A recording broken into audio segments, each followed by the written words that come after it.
Welcome to the Mystic Detectives podcast, where we seek to unlock the wonders of the unknown. I'm one of your hosts, Crystal Miller. And I'm your other host, Andrea Marziano. Hi, Crystal. How are you today? I'm doing well. How are you? I am very well, thank you. What's new for you? What is new with me? Man, I'll tell you something big that's new with me. I just went this last weekend back to Pennsylvania for my 30th high school reunion. 30. First of Can you all, imagine? Because we're not old enough for that, are we? I And know. I'm 10 years older. I was gonna say, first of all, I don't know how I got a 30th reunion at this age. We're still 29. How's that possible?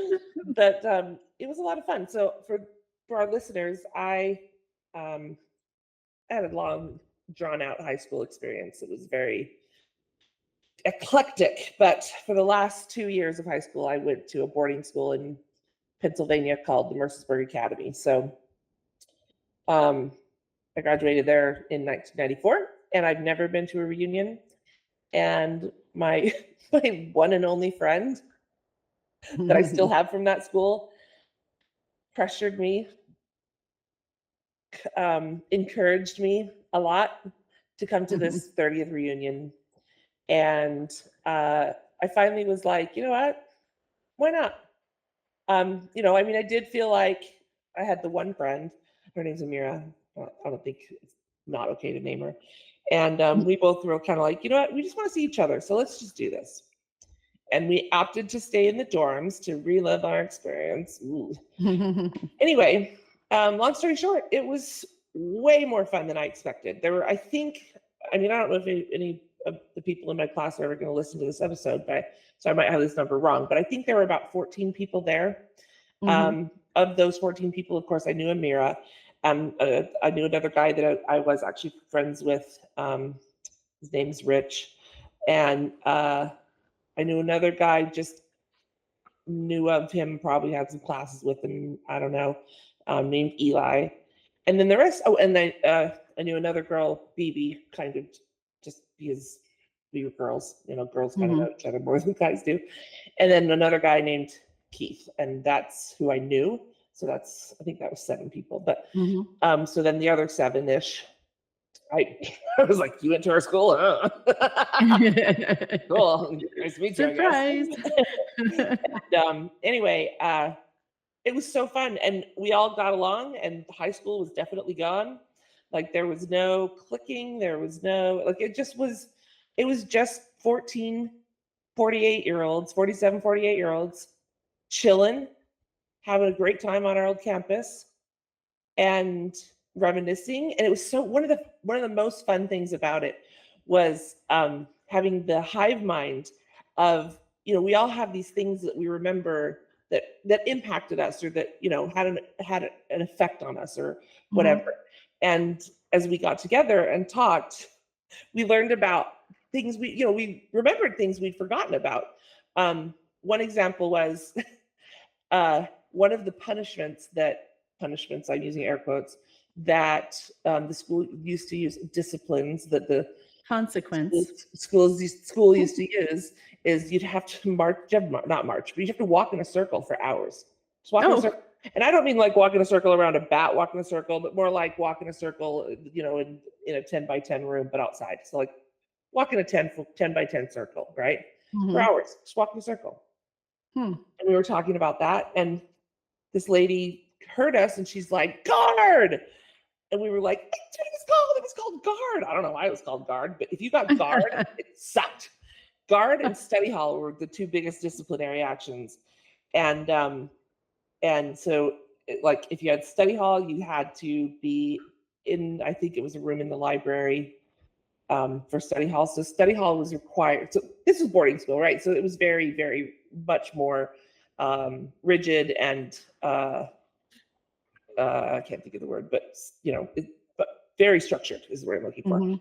And so we had to be at study hall in our dorms every night, like that was required. But if you got study hall, then you had to go and be in a room with a teacher, in the library or whatever. And if I'm telling this wrong and somebody from my class or somebody from Morrisburg is listening, this is what I remember at this point. Okay, leave me alone.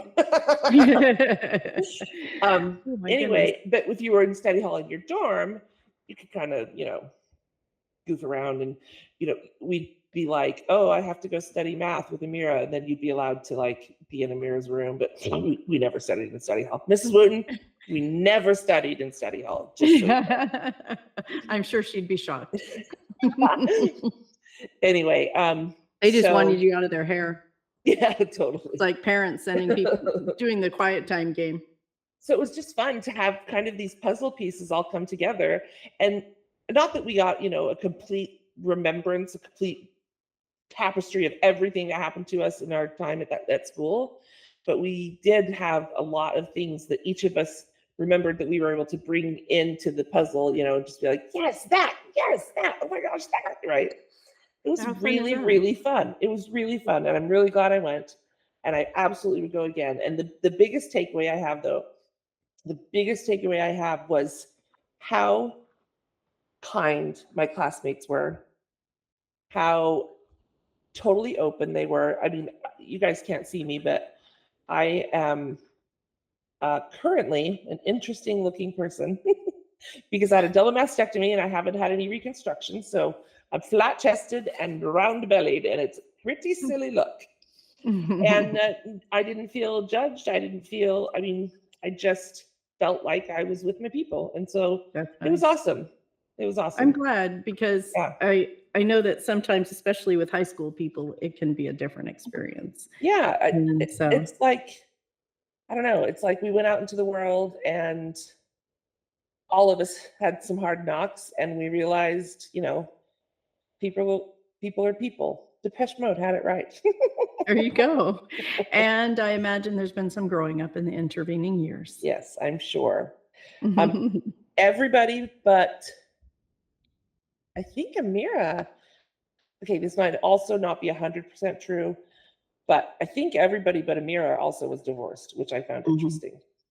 But I feel like Gen X is more divorced than other generations as well, just in general. That is not a fact. That is my imagination, for the record. Is that by a statistic by the Crystal Foundation? Right, that's exactly. Awesome. Yes. Anyway, well, that's fun. I'm so glad you had a great time, and it's nice to, even if all you do is sort of tie a bow on the experience. I went to Yeah. my 20th high school reunion, and I probably won't go into any more, but I was glad I went to that one because it was interesting. It was just a one night thing, and it was funny because the people who hung out in high school are the people who hung out at the event. And that's kind of what I expected at mine. That's why I was so surprised. I mean, Mhm. Amir and I were actually talking about it a lot beforehand, how we were just happy to see each other and that was going to be fine, right? Just hang out with each other. And I'd be curious, Andrea, if you were to go to your 40th, if it would be different than your 20th was. It might be. The people that I was friends with, I'm still friends with and in contact with. In fact, I saw one of my girlfriends a couple of months ago in California when I went out there, and plan to see another when I go this time. And so it's fine. Anyway, good. Well, I'm glad you did it, and I'm glad that you had a good experience. Yeah, and for the record, I do want to mention I actually had 2 friends in high school. Well, I had 3. I guess I can't. Jamie is not. Jamie is my ex-boyfriend, but he is not in my year. He's a year after me. So I had 3 friends in high school, but one of them unfortunately passed away in 2016, so she couldn't be at the reunion. Not in the So way that many people expected her. But yes, given our exactly. Mystic Detective podcast, we know that she was probably actually there. I think she was there, and I think she was doing hijinks. We can talk a little bit about that if you want to. I mean, we have a topic for today, but actually, okay. So obviously, Melissa's not a fairy because she's. I don't know. Maybe when you die, you become a fairy. What do I know? Maybe you would get to choose. Maybe we get to choose, right? So our topic today is fairies and the fae, and kind of just the history of that, and kind of where it sits today. There's a lot of history and culture actually that goes into what we today consider fairies or fae. And I'm curious if you know any of the like folklore or mythology that the fairies and the fae come from. I'm just going to call it fae from now on because Okay.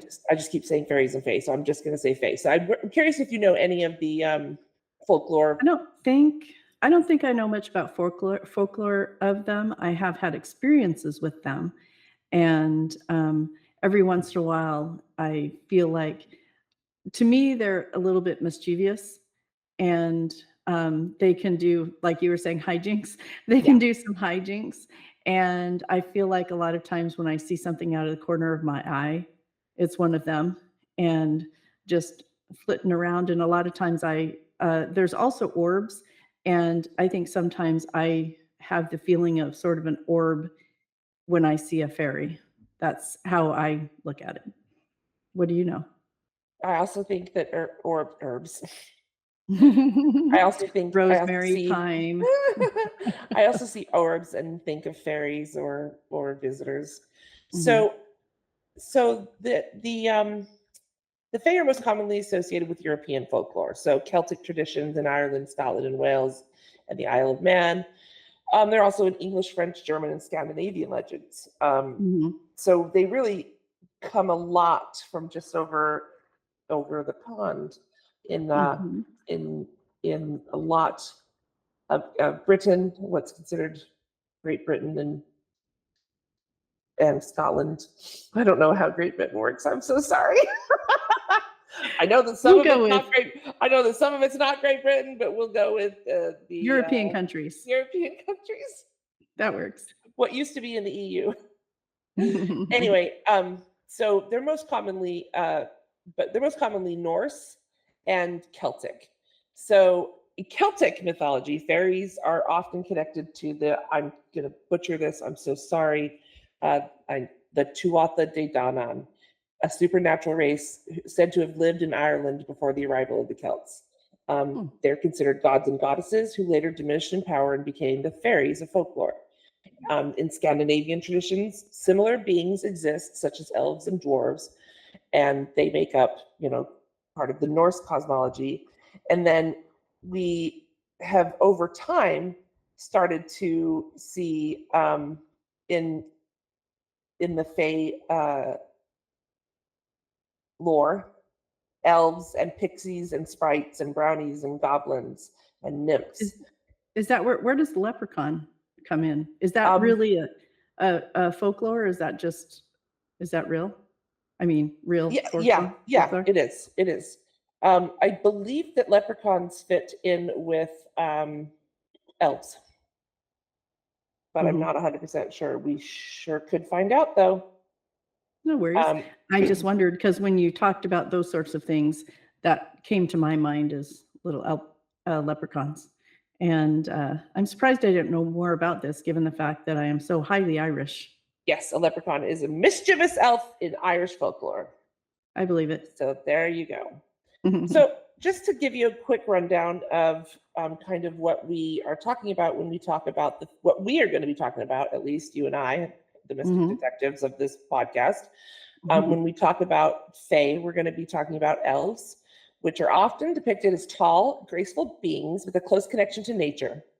In some traditions, elves are wise and kind, while in others, they can be more aloof or even dangerous.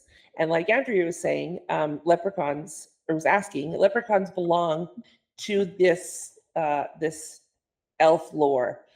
They are considered neither wise and kind nor dangerous, but certainly they're tricksters and they are pranksters. Real fun anecdote, really quickly.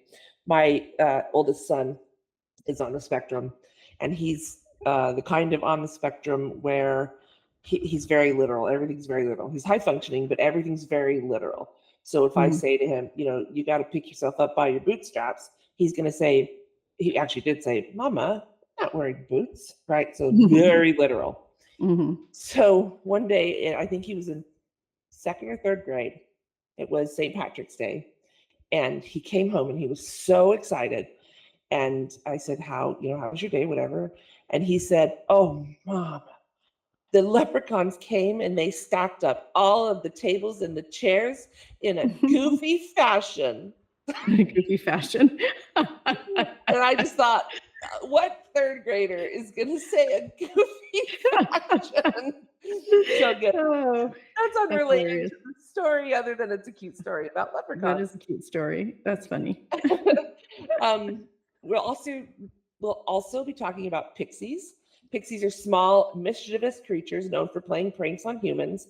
They're often associated with specific locations such as Devon and Cornwall in England.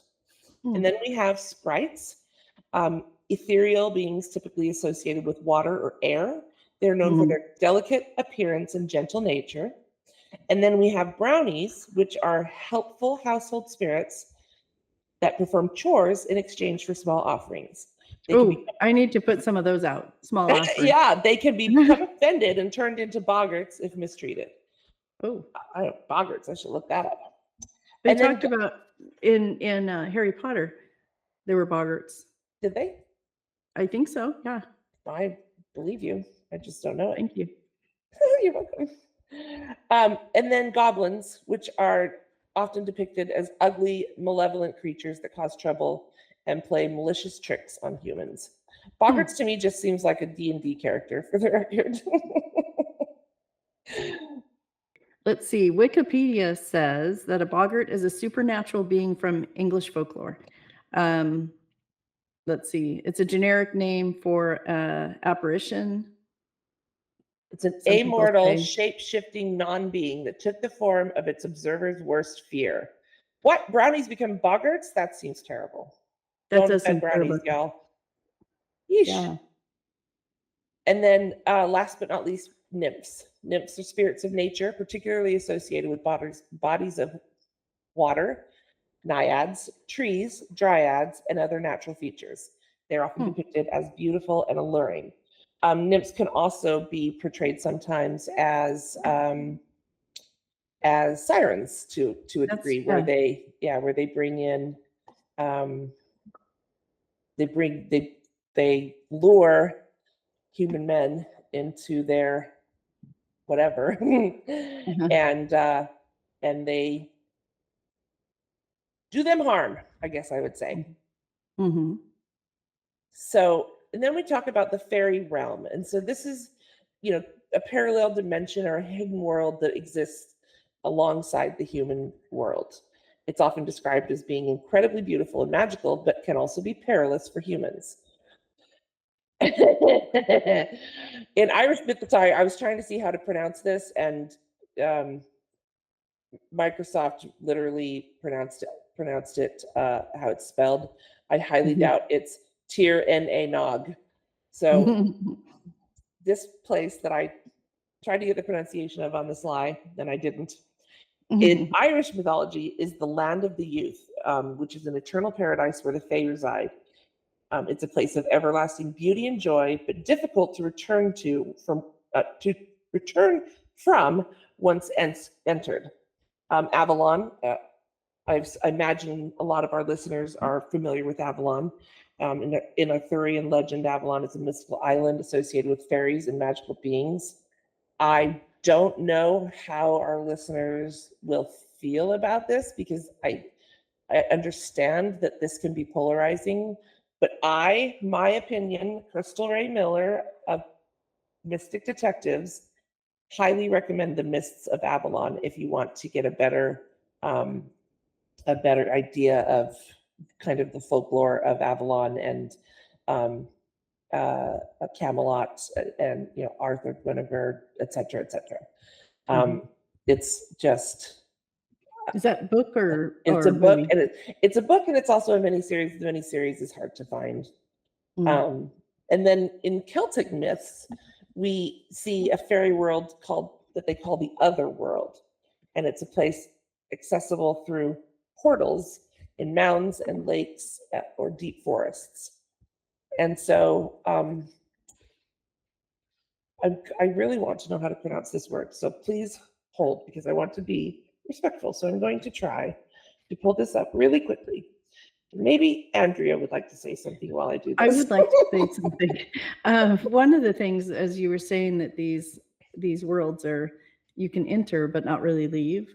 Mhm. Outside of thinking about the song Hotel California, it was something I was thinking of is when a siren will lure someone in. I wonder if that's where they lure them into these sort of Mhm. middle worlds, and maybe isn't as much that they will go to their death or something, which is what I've always imagined, but maybe they just don't get released. Yeah. And I wonder if that's what that folklore would hold. Yeah, that makes sense to me. I agree. It's okay, here we go. Tirnanog. Much Tirnanog, better. the land of youth. Nice. I would like to go there, please. Yeah, no kidding. There's a show I watched recently, a mini series, or maybe not even a mini series, maybe just a series, where these uh, students of magic could go into other realms, and it was very difficult to get out of them. And kind of the premise of the show was them figuring out how to navigate between all of these realms, Hmm. because they were not fae, they were human magic. You know, they weren't kids. I think they were like a college age. But anyway, that was also interesting. Um, so interaction with humans. This is kind of the fun slash interesting part, Hmm. because the relationship between fae and humans varies across different stories. First of all, I mean, we can all probably think about anecdotal stories of when we've come across fae, or our friends have come across fae. Um, Sienna, I think, just barely found a fairy circle in her neighborhood. So, that to me, of course, I would consider that What interaction with do fae. what do you mean by a fairy circle? So, a fairy circle is when a family of mushrooms grows in a perfect circle and nothing grows in the circle. So, Hmm. mushrooms are cluster. I Hmm. said animals. I mean, maybe they're animals. They like to cluster. Let's put it that way. Hmm. And so, in a fairy circle, it's actually unusual because they don't cluster. So they just grow around that circle. I wish I can send you a picture, Andrea. Maybe we can find a way to put a picture in the description. And I'll send Hmm. you a picture. And it's just unusual because there's like no reason why they would just go in this circle and not Hmm. try to fill it in. So Yeah, because is that the one of her yeah. circle? Yep, that's a Wow. fairy circle. Okay, and so listeners, the picture that I have that sadly you don't is a circle that's much bigger than I anticipated because I thought it would be just a little teeny circle, but it looks like it's 4 or 5 feet across, and that's fascinating. Huh. Yeah. Yeah. And so what is it to represent? What's that supposed to mean? Is this the fairy meeting room where they all sit on a toadstool?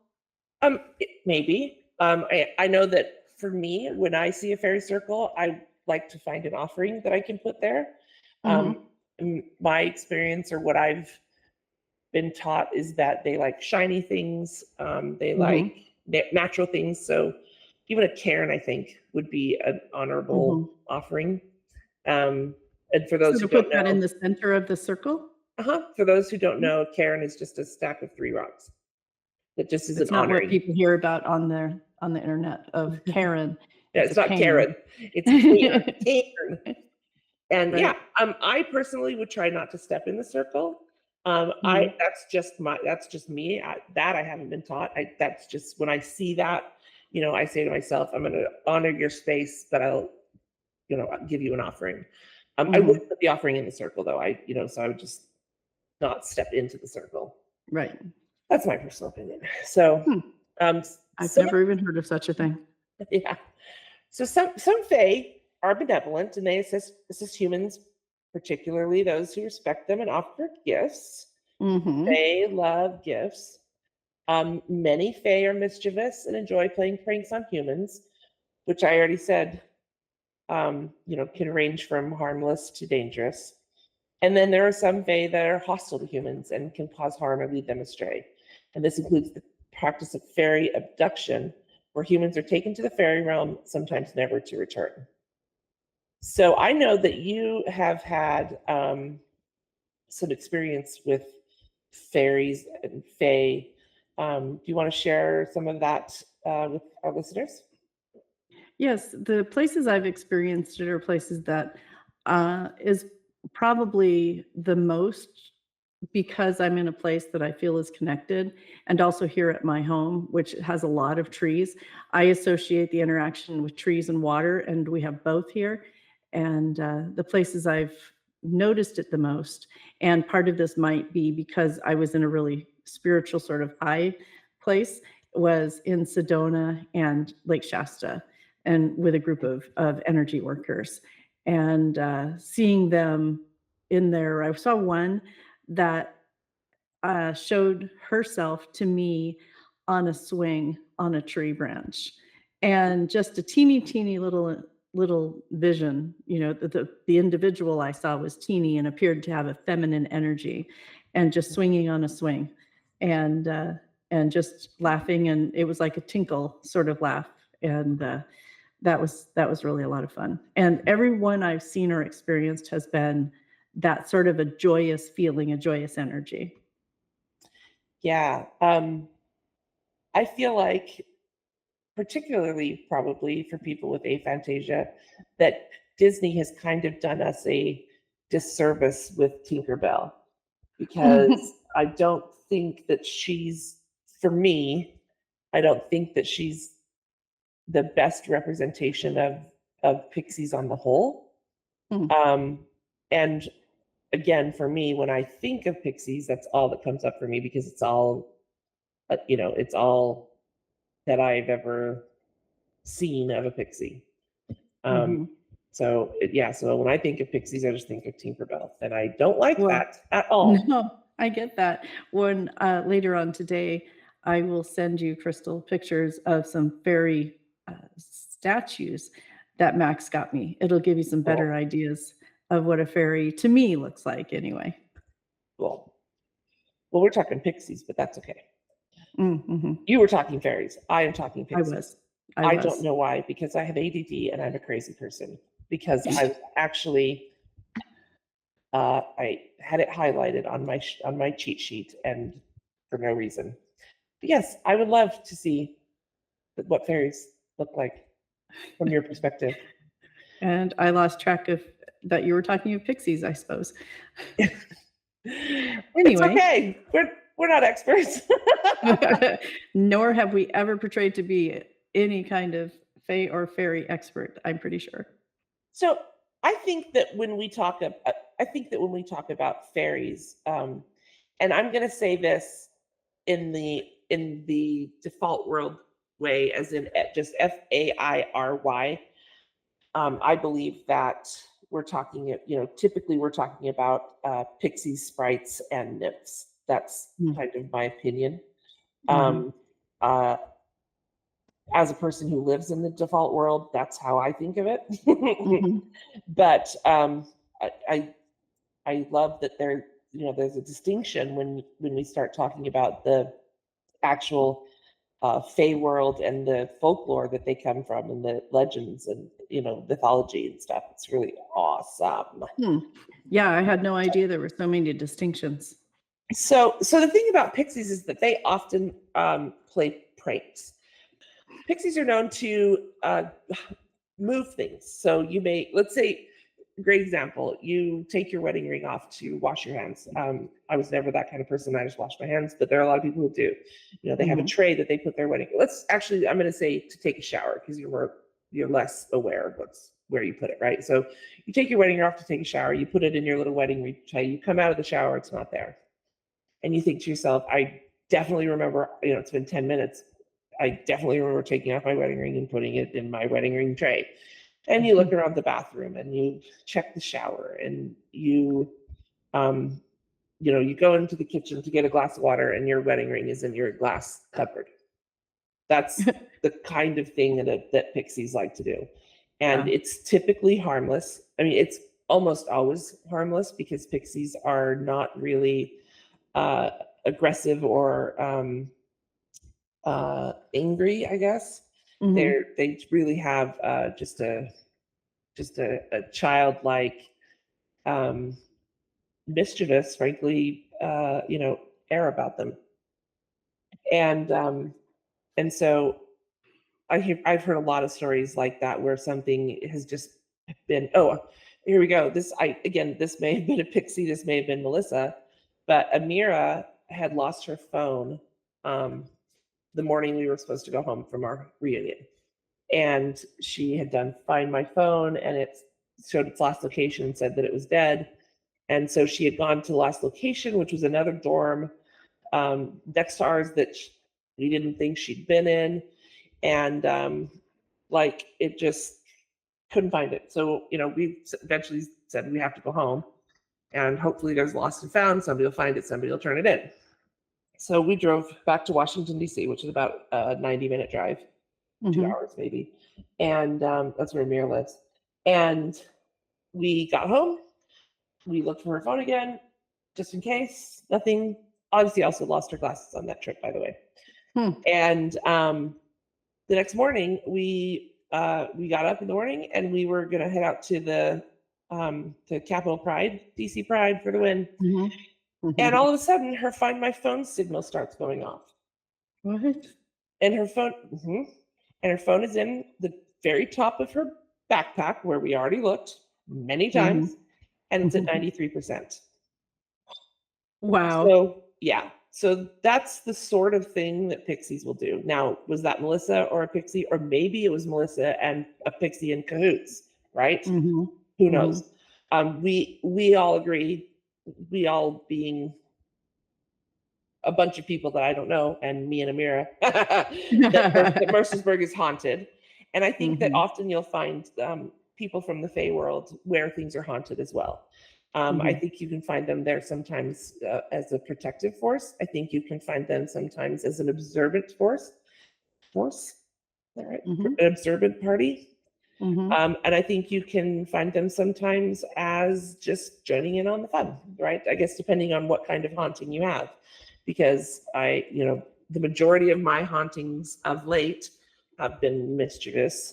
Things like uh, turning my music back on my computer, turning off I told you about this, turning off my number lock key. I had one recently that was more blatant, but now I can't remember what it was. But just annoying things like that. Oh, taking my freaking my mouth guard that I wear at night and just putting it somewhere stupid, and like not somewhere I would put it, right?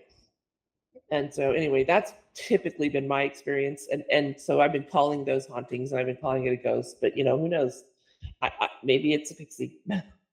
Yeah. I just Well, and knows, I feel like the rules guarding or making the way for things that are in the spiritual realm aren't what we're used to. yeah, So definitely. one type of spirit and another type of spirit could be like we are here in this, as you've called default world, uh, interacting, Yeah, because we have bunches of different types of beings interacting all the time. sure. So it sure seems like it should carry into the spirit world where other types of beings will interact. Yeah. And if there is a choice on being one of these, what would you be, Crystal? Oh man, I would probably be I'd probably be a pixie because I'd be mischievous, Mhm. Me too. I definitely. would have thought I would be a leprechaun because I'm short and stout. However, finding out that they're not very smart, that seems Easy to bad. trick a leprechaun. Yeah, That I would probably also either be a pixie or maybe a fairy. I mean, like a typical fairy that we all yeah, envision. yeah. So, so sprites and nymphs to me, I feel like they're sisters that work together. So sprites are like I said earlier, they're kind of ethereal. They're when when I think of a sprite, not necessarily this size per se, but I do think of the world's greatest Christmas movie ever made, which is Muppets Christmas Carol. And I think of the ghost of Christmas Oh, Past. The ghost of Christmas Past, I think. Yeah, it is. yes. And Yes. just kind of how she's just kind of ethereal. Again, I don't know that sprites are necessarily this size, but yeah, just kind of ethereal and not solid. Not You can't touch one. And then you have nymphs, which I feel like are kind of closer to what we consider fairies as well. Mhm. And sprites, kind of protect water and air, and they protect it. I don't need to say more words than that. Whereas Mhm. nymphs live there, and Mm. they kind of do more of the physical protecting of it as well. So almost like sprites are patrolling the skies and nymphs are on the ground. Why Mhm. am I Mhm. so dumb? Patrolling. My metaphors and my That's funny. I like it though. similes are so stupid. Oh goodness. Well, and then this brings me to a dilemma of what would I be? I've decided that in the spirit world, if I'm one of these sorts of things, I'm going to shift between things. I'll be a shapeshifter because maybe one day I want to do one thing and another day I want to do another thing. So I vote for that. Uh-huh. Yeah, I like that. And Hmm. it's funny because I was just going down on my cheat sheet again, and where it talks about fairy rings, and it actually says, so what my cheat sheet says is, fairy rings are natural formations, often rings of mushrooms or stones, believed to be places where fairies gather. Stepping into a fairy ring is said to transport a person to the fairy realm or bring bad luck. And I like Hmm. that my intuition was like, don't you step in that thing. Because to you, this feels like it could be a not good thing either way, right? Right, exactly. I don't need to be stuck in the fairy realm, and I surely do not need bad luck. That's funny. So yeah, I mean, I think that I I just really think that more than likely I would just be a trickster, just a little prankster. Like, Hmm. helpful spirits, I don't want to do your chores. Sorry, buddy. You're on your own. So let's That's talk a little bit about what we mean when we talk about offerings and protection and things like that. Mhm. So of course, offerings are things that people leave for creatures in the Fey world. So some examples of offering can be things like milk, bread, little chocolates, shiny objects. Like I said, the Fae tend to like shiny objects, so it can be something like a silver button or Swarovski crystal. The little ones that you make Mhm. jewelry Little with, not beads. expensive. Yeah, Mhm. beads. It can just be beads, Mhm. even. I have left. I've left flower wreaths before. Mhm. Um, can you think of some offerings that you have left or you might leave for Fae folk? Well, I have actually. Mostly, I've left the things along the lines of crystals or special rocks. I'm one of those rock people that, with the memes, that it says, "Could there ever be too many rocks?" And the person is having rocks all over and a blanket of rocks and walls of rocks and everything else. So I'm one of those people, and I would probably leave some sort of a rock because to me those are special and also a connection to the earth. And to me, that brings kind of a full circle. Yeah, yeah. Now that I think about it, you really could kind of leave for an offering to the Fae. You could kind of leave whatever you would leave for a crow, I Mm, think. mhm, that makes sense. Is Anything Yeah, shiny or basically, shiny yeah, or and delicious. squirrels and squirrels collect that sort of thing too. Yeah. I mean, I Yeah, wouldn't be surprised even if the Fae would appreciate an offering of nuts, yeah. you know? That this of course is just me musing, but I've also heard that, building a fairy village can often invite uh, Fae to come and be in your space. That's one And of the things that I'm planning to do with Eliza, our granddaughter, who's we're getting next week, is to build a little fairy village. I that's awesome. recently broke a planter, a ceramic planter, and oh man, that oh wait, fairy village because that's often people would take broken planters and put them in and put stuff. And when she and I were speaking earlier, there's a place in the area called the Troll Uh-huh. Troll Trail, I think it's called. And no, Gnome Trail. That's why that sounded wrong. Gnome Trail, and it's just a little trail in town that people put gnomes, little gnomes of all kinds. And we were talking about the kind of gnome that she would bring, and that was making me also think of fairies or something like that to have the little. She's planning on buying some gnomes for the trail, so when she comes out, she'll be all ready. Because people go and they put the gnomes out. Some people will take the gnomes, but mostly people Yeah. just put them out. And so I wouldn't be surprised if there's fairies and such there too, because sometimes last summer we went out 3 times and the gnomes we put in one place were in a different place. And we knew it was our gnomes. Right. So I wouldn't be surprised if the fairies or nymphs or sprites or somebody is out there doing stuff like that. Yeah. For the most part, we still haven't found Odyssey's glasses, but if they show up here from Washington, D.C., I'm going to laugh my head off. That'd be quite a thing. There's a movie, I can't remember what it's called right now, and I'm embarrassed for myself because I know what it's called. It's just embarrassing. But Elf.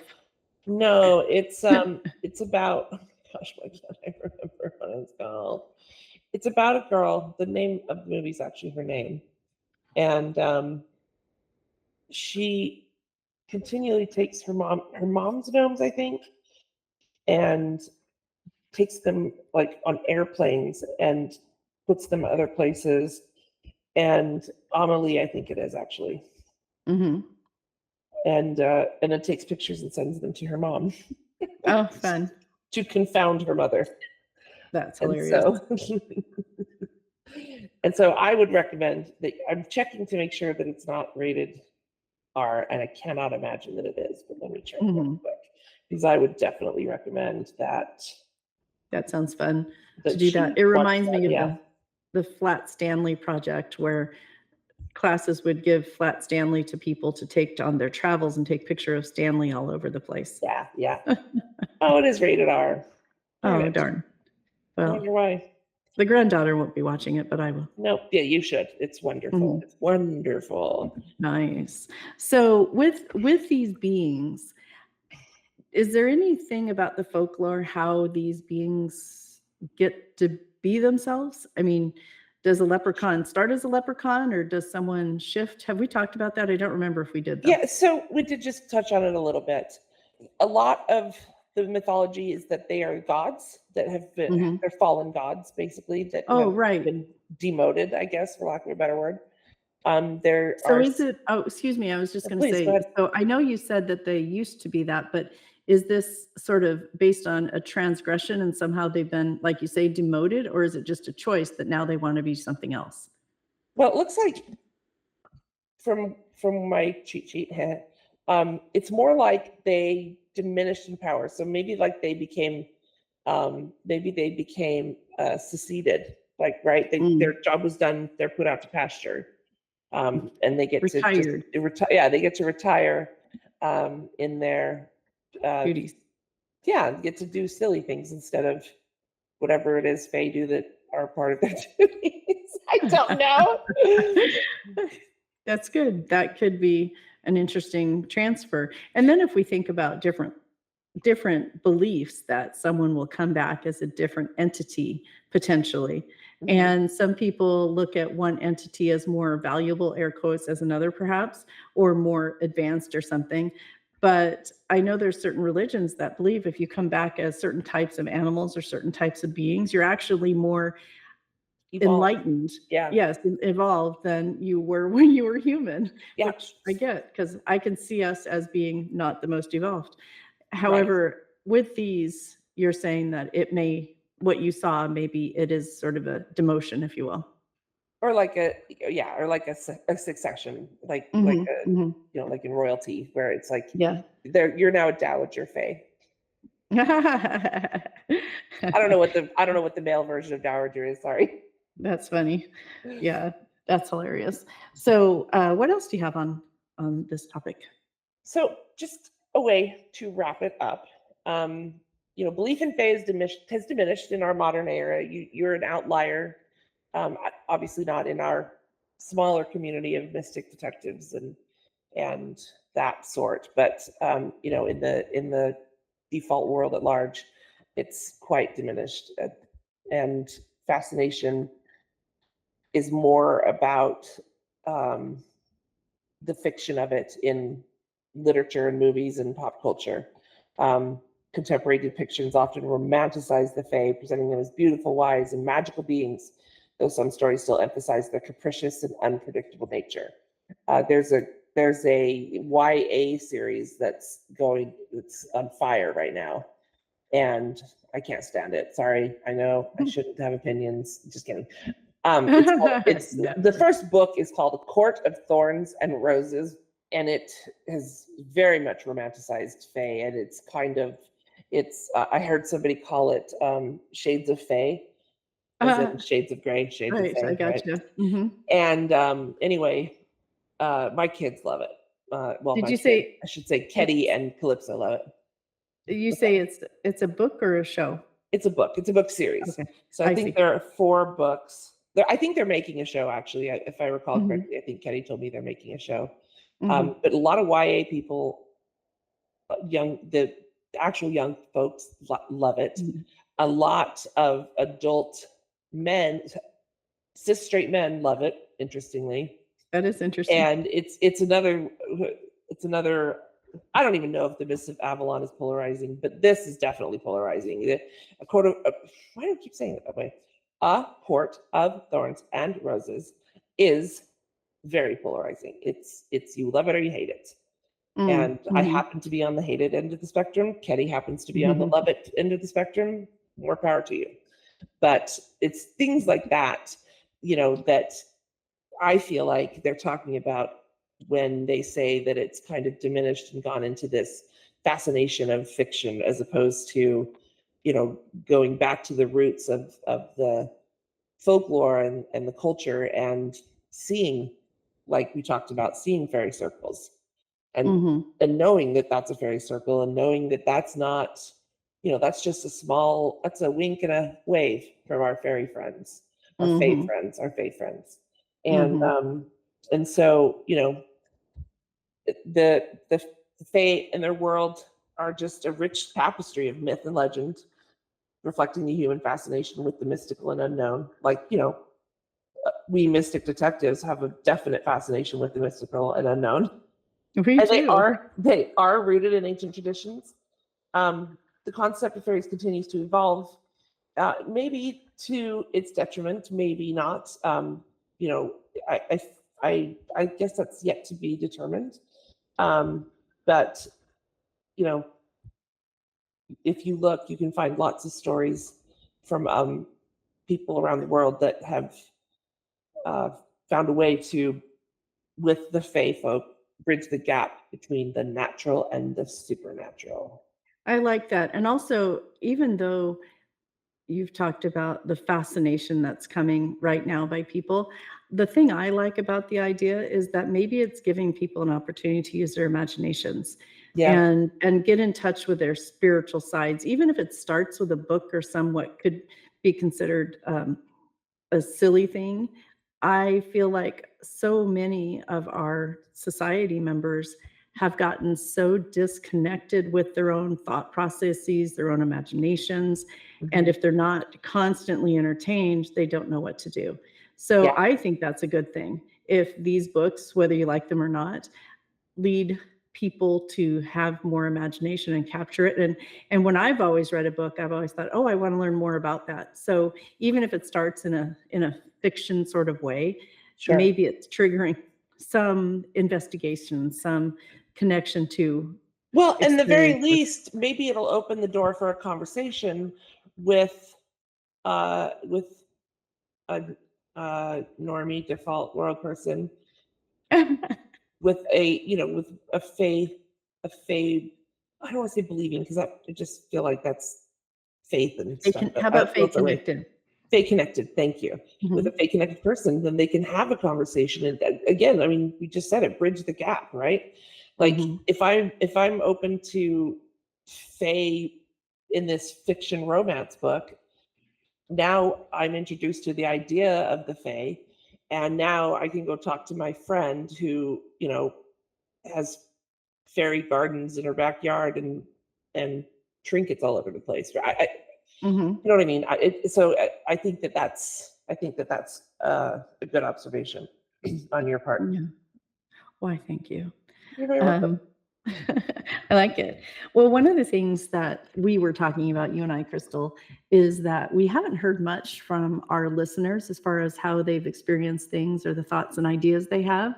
So, listeners, whether you're listening the first time or the 29th time, then please let us know how you feel about things, what you think. If you've had experiences like this, we would so love to hear from you. And at the end of the broadcast here, we have ways you can connect with us. And another thing you can do is join with our Patreon account and get some more information that way. And we have some good benefits and things coming up for you. But we would so love to hear from you because we are doing our research, we're talking about our experiences, but we know that there's so many out there and we just love to hear it. Yeah. Yeah. And whether you're listening to this, there's so many places you can listen to podcasts now. So whether you're listening to this on Spotify, YouTube, Apple Music, Amazon Music, um, if you could rate us and you could leave a comment, even if you could say, I listened, that would be delightful because we just really we want to be reaching. Interactive. Yeah, we want to be reaching you and we want to know that we're reaching you and we want to be interactive. And so, dear listeners, we would love it if you would comment on our podcast, frankly. So let us know how we're doing. Let us know what you like. Let us know what you don't like. And that would Let be us know great. what you'd like to hear about. Yeah, let us know what you'd like to hear about. We would love ideas, because right now that we're coming up with them, and maybe you don't want to hear about fae and fairies. I mean, so what do you want to hear about? Awesome. Well, thanks, Crystal. That was really fascinating. I've never actually looked into the Fae realm. I know what I've experienced, but I've never gone beyond that just because I trust that it's an experience that is there. Sure. Yeah, no problem. Thanks for, as always, being my partner here. Partner in crime Partner or in partner in mysticism. All right. We'd love to hear from our listeners. To leave a comment, share a story, or ask a question, email us at listeners@mysticdetectives.com. You can also find out about our Patreon and other interesting things going on at our website, mysticdetectives.com. As always, we invite you to subscribe, share, and leave reviews to support the podcast. Thank you for listening. We'll see you next week. Stay curious And keep exploring.